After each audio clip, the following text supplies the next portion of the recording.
السلام علیکم۔ امید کرتی ہوں آپ کو میری آج کی ویڈیو پسند آئے گی۔ جج: تمہیں طلاق کیوں چاہیے؟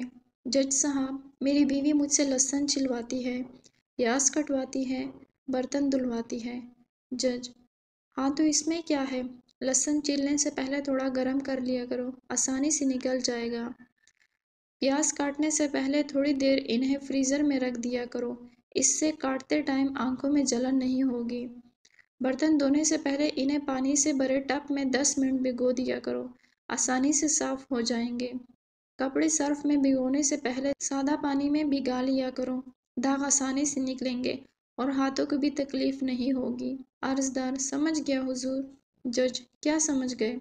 عرضدار: یہی کہ آپ کی حالت مجھ سے بھی بری ہے۔ آپ کی بیوی لہسن، پیاز اور برتنوں کے علاوہ آپ سے کپڑے بھی دھلواتی ہے۔ سبق: بیوی تو بیوی ہوتی ہے، چاہے کسی کی بھی ہو۔